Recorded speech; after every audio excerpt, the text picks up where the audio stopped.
King Solomon ruled over all Israel, and these were his chief officials: Azariah son of Zadok, the priest, Elioreph and Ahijah, sons of Shisha, secretaries, Jehoshaphat son of Ahilud, recorder, Benaiah son of Jehoiada, commander-in-chief, Zadok and Abiathar, priests, Azariah son of Nathan, in charge of the district officers, Zabad son of Nathan, a priest and a personal advisor to the king, Ahashar, in charge of the palace, Adoniram,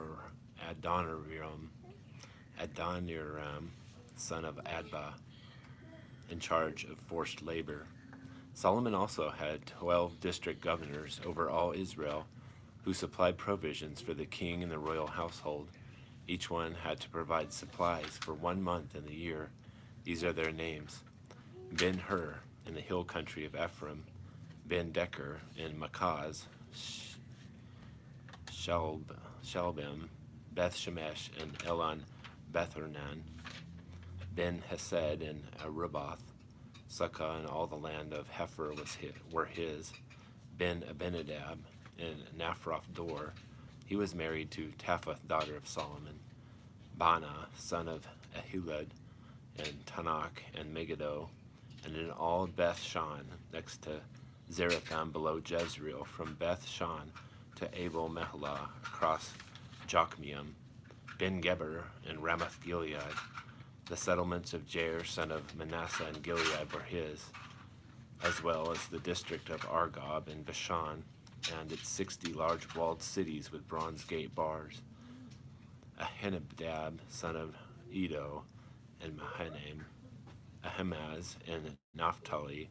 He had married Basemath, daughter of Solomon, Bana, son of Hushai, and Asher and Aloth, Jehoshaphat, son of Paruah and Issachar, Shemi, son of Elah and Benjamin, Geber, son of Uri and Gilead, the country of Sihon, king of the Amorites, and the country of Og, king of Bashan. He was the only governor over the district. The people of Judah and Israel were as numerous as the sand on the seashore. They ate and they drank and they were happy. And Solomon ruled over all the kingdoms, from the river to the land of the Philistines, as far as the border of Egypt. These countries brought tribute and were Solomon's subjects all his life. Solomon's daily provisions were 30 cores of fine flour and 60 cores of meal, 10 head of stall-fed cattle, 20 of pasture-fed cattle, and 100 sheep and goats, as well as deer, gazelles, roebucks, and choice fowl. For he ruled over the kingdoms west of the river, from Taphshah to Gaza, and had peace in all sides. During Solomon's lifetime, Judah and Israel, from Dan to Beersheba, lived in safety, each man under his own vine and fig tree. Solomon had 4,000 stalls of chariot horses and 12,000 horses. The district officers, each in his month, supplied provisions for King Solomon and all who came to the king's table. They saw to it that nothing was lacking. They also brought to the proper place their quotas of barley and straw